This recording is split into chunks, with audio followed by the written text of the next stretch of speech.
Today on Out on the Land, we visit with the Texas Small Farmer and Rancher community-based organization and learn about their activities and visit a member's ranch.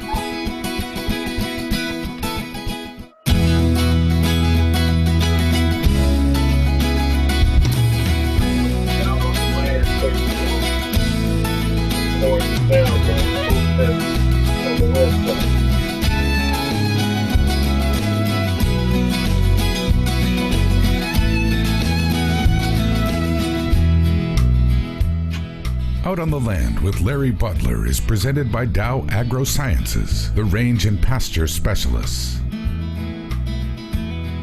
Howdy folks, welcome to Out on the Land. Today we're in Navasota, Texas. We're with Mr. Wade Ross. He's the president of the Texas Small Farmers and Ranchers Association. It's located here at the Carver Community Center. Wade, thanks a lot for having us out here today. Appreciate it. Thank you for being here. Well, we want to find out what's going on. Tell us about the center. Tell us, first of all, what is the Texas Small Farmers and Ranchers organization? Well, we're a community-based organization.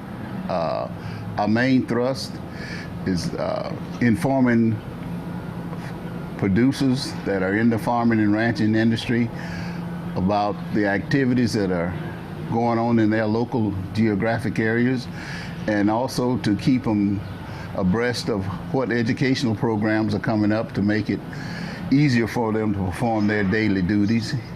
Okay. What's the requirement to be a member of this organization? One is being interested in the farm and ranch industry.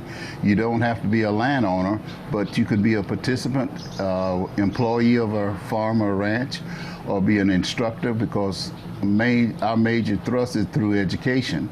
So we educate a lot of our clientele. So any farm interested individual is really a farmer. Okay. Do you have dues that members pay? We do. We have a per farm or per ranch due structure, and it's $55 a year. The employees and the family members all can come under that umbrella.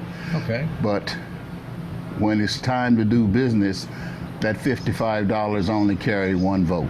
I see. So that's how we manage our systems. The CBO, what's that stand for again? Community-based organization. Okay, and that was originally, or still is, I guess, set up to assist the socially disadvantaged and limited resource farmers? Yes, it's kind of like the community coming together and being involved in what is needed to make a total community where farmers and ranchers can be involved in, say, the township activities. Okay. But the Texas Small Farmers and Ranchers CBO is not just the community here in Navasota, it's a community throughout the state. It's out the state. We serve 43 counties out of the 254 counties in the state of Texas. I see. We actually, this past year, 2014, we managed to go to 63 counties. And we are trying to stretch out across the state of Texas. Well, that's good. Well, Wade, what kind of activities do y'all have here at the center? Well, we have our monthly meetings here. We also have our executive board meetings. And we have all kinds of training as needed to help the farmers and ranchers achieve their certifications, help them to do some of the regional things that is only being taught maybe in one or two areas. And what we do, we come in and bridge that gap by offering those programs right here. Okay. And that was one of the reasons that this center was offered to us, that we would have an opportunity to expand our real abilities to reach out and touch more of the farmers and ranchers in this geographic area. Okay. And then it worked out that our 43 counties wanted to come and participate, so they were willing to drive the distance And now we are trying to have, say, every 90 days, we have some kind of activity here that is being promoted by one of the 6 regions that we have out there. Well, it sounds like a great idea, and where you give a chance to give people training throughout the organization here in one location. Right. And they can carry it back to the people that weren't able to be here. And break it down another step where it's when we go to conferences and things, we bring it back to here and have a mini conference, like then they can take it back to their regions and they have it reduced a little bit, but the information flows. We are trying to get the city of Navasota to let us refurbish a gymnasium to be a conference center. And when we leave educational program like the GLCI conference, we can come back while it's fresh and go into our mini conference in our conference center. You'd have a lot more room over there. Would have a lot more room. It's easy to move from the conference center to a classroom to kind of like show and tell some of the things, and allow them to have the opportunity to rub elbows with some of those great speakers that we was exposed to at these conferences. Well, that's really good. The organization started rather small, didn't it? Yes, very small. How many members do you have today? Today we have in the excess of maybe 400 members. Each and every member has the opportunity to invite us to their places. We make sure that they all have conservation activities going on their place. If not, we quickly introduce them to it. That's one of our requirements as a member, is to have a conservation plan. We sometimes bring them here to the center to kind of, if it's more than one, systematically tell all of them at one time, so when we are in a caravan moving from place to place, we don't have to back up and always bring them up to date of what we're going to talk about. That's great, Wade. So we're here at an educational center, and you have all kinds of educational activities and opportunities. Eventually, that information winds up out on the land somewhere. Out on the land. Yes, sir. And we have some very productive farmers and ranchers around here, and today we will feature one of them. This young man, he's 80 years old. He's been, in the last 2 years, the county conservational recipient of the Award of Texas and through AgriLife, and then he also the next year became the state conservation rancher and farmer. And if you name NRCS, EQIP, anything under that umbrella, this young man of 80 years old have achieved it. And the reason that we're highlighting him is that we want every unserved or underserved producer that think or even have an inkling that they can't do it, they need to see and just look at this gentleman's place. I have personally known Mr. Ross for about 12 years, and his efforts to help small farmers and ranchers has been consistent and unrelenting. In 2012, he received the most prestigious award given by the U.S. Department of Agriculture Secretary Tom Vilsack as the top individual honoree for assisting rural communities. Mr. Ross told us about the organization's many activities. For more information, go to their website, Texas Small Farmers and Ranchers, CBO.com. After the break, we'll introduce you to Charles Veal, the chairman of Region 1 of the organization. We're joined now by Mr. Charles Veal. Charles is the chairman for Region 1 of the Texas Small Farmers and Ranchers, CBO. Charles, thanks a lot for joining us here on Out on the Land. We sure like the center that you've got here in your region, and I'm sure you take good advantage of this. Well, thank you, Larry, and thank you for being here today. Well, that's great. How long have you been chairman? For the last 4 years. Okay. How many folks are members in your region? Right now, we we probably average around about 150 people that is actually members, but we're active members that we have is probably around about 60 members that we have active. Well, that's a pretty good percentage of activity there, so that's wonderful. You have a farm also here? Yes, I do. My farm is actually located in Lee County. I see. And we have approximately about 150 acres that are actually a farm and ranch. Okay, what do you do with your farm? Well, we raise cattle, horses, and also we hay. That's pretty much our main production that we have. Well, that's wonderful. Are you seeing a real advantage to being in the organization as far as helping you on your own farm? Yes, I tell you, that's what brought us here to the Texas Small Farmers and Ranchers. Me and my wife, we was looking for someone to be able to help us with our farm, and at that time, and we was trying to look for what could we do on our farm to better our farm. Mm-hmm. And so we were introduced to Mr. Ross, and then it went from there, and then we started coming to the meetings, and everything just involved from there. So. You bet. Well, that's fantastic. That's what it's all about, is taking the information that you can learn from those that know it and applying it back out on the land. Sure appreciate you being with us today. Thank you, sir. Texas Small Farmers and Ranchers, I am the Region 1 chairman, and I would like to present you with a Texas Small Farmers and Ranchers hat. And, that's fantastic. And I would like for you to... I just might have to wear this the rest of this episode. All right. We'll check this out. Well, folks, I think they knew I had a big head, and they already had it set for me. I want to thank you a lot, Charles. Appreciate you being here and taking your time out of your day to be here today, and looking forward to getting out on a place this afternoon, I believe, with another one of your members yes. from this region, and looking forward to seeing what's happening. So, folks, we'll be right back with more Out on the Land. Howdy, folks. Welcome back to Out on the Land.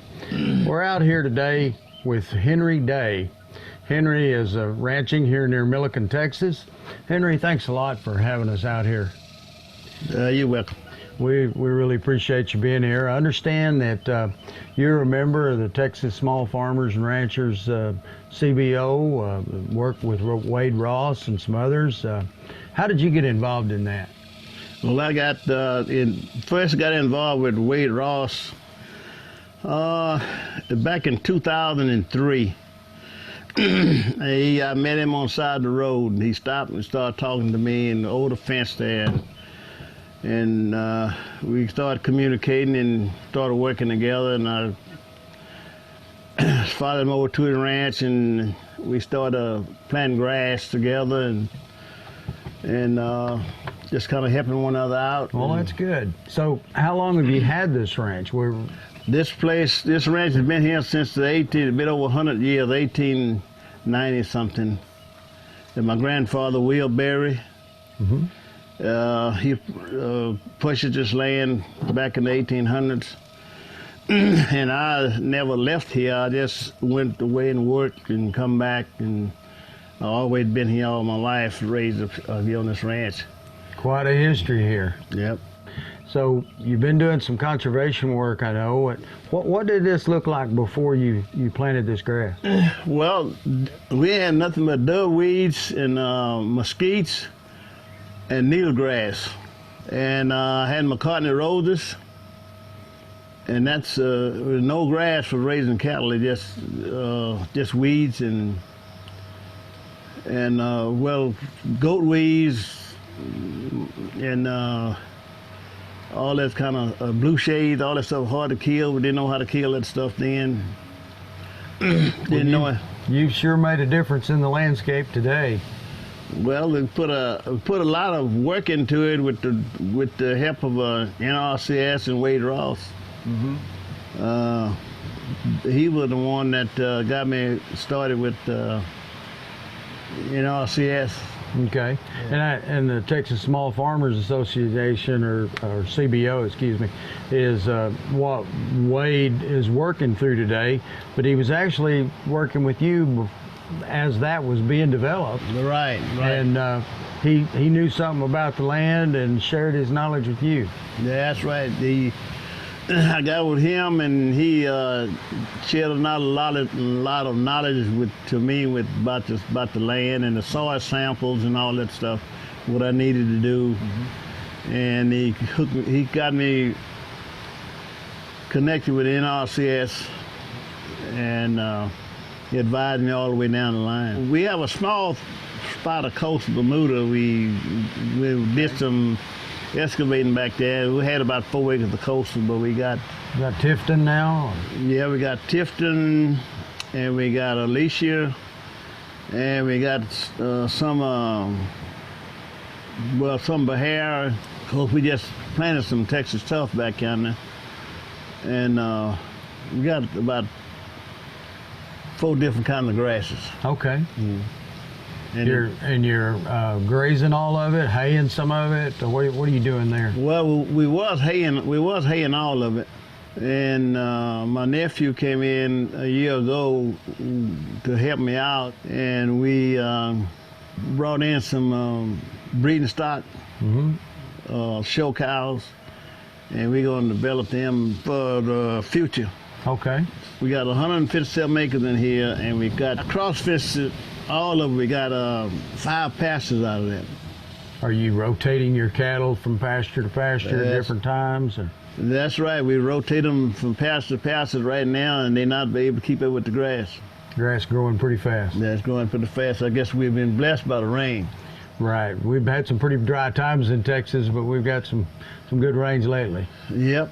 So it seems like you were telling me earlier that there are a couple other things going on. Got a pond being built right now, or has it already been built? Well, we dug a pond back there. NRCS dug a pond back there. And we having a little problem with it holding water, but they came back and they dug us a well. And we ran pipe each one of these 5 pastures, and from the water from the stock well, and we got water all over the place now. It don't matter if the ponds go dry, we still piping got it to water troughs. Okay. Folks, we'll be right back with more from Out on the Land.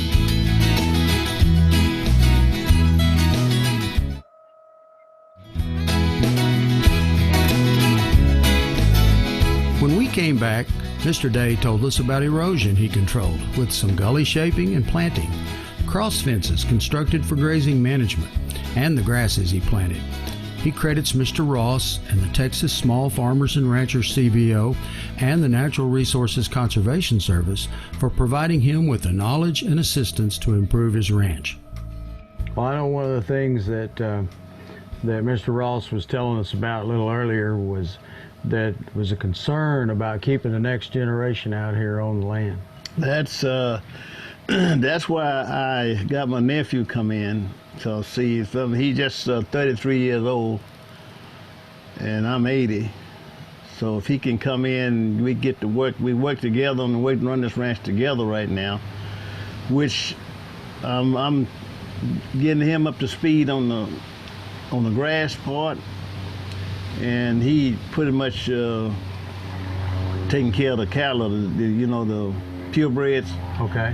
So he know all the genetics and stuff for that stuff, but we kind of helping each other on that line. So we're working together for the time being. And just now he gonna take this ranch on. It's quite a difference between when you were telling me how you didn't have much grass out here, and much for the cows to eat, and now the cows can't keep up with how much grass you're producing. So that's quite a success story.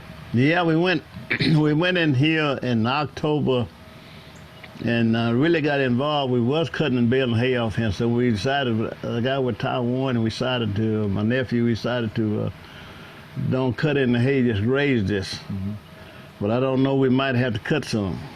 So we went in there in October, and I overseeded it with ryegrass and 200 pound fertilizer per acre. And we had grass all winter, and come back this spring in March, last of March, and we came back and they had graded down. We put another 200 pound acre on that back in March. This was this year, the last year, you know. And now you can see the results what we got here. We do a soil sample every year. Okay. Yeah, and to see what we need to change. If we need to change, we need to change whatever we need. We do a soil sample every year to kind of keep it balanced. But I noticed some places, because we are mixed that and working on them. Now we fixing to do some overseed. Okay. For you try to build up some of these spots in this bed. Try to get the soil back up to par. Mm-hmm. Going to use some clovers, overseed with some clovers or some things like that? Well, we just feel where we are right now, and that number 2 field over there, this was already full of clover. Okay. We had clover. That's why we had clover all the spring and all the winter. But we need to overseed it with some kind of mixture of peas or something. So just let it help build the soil up. Help build the soil back. Get some more nitrogen in the soil and organic matter, make a healthier soil. That's what we're trying to do now. We got the grass here now. We need to do something else to build the soil up. Right. So we can go back and put something in the soil else other than fertilizer. Get to the point where maybe we won't lose a very little fertilizer if we can get enough, get the soil built back up enough. Okay. Mm-hmm. Well, Mr. Day, I sure appreciate you showing us your ranch and taking the time to be here today and tell us about your conservation. So thanks again from out on the land. We appreciate it. And let me say this.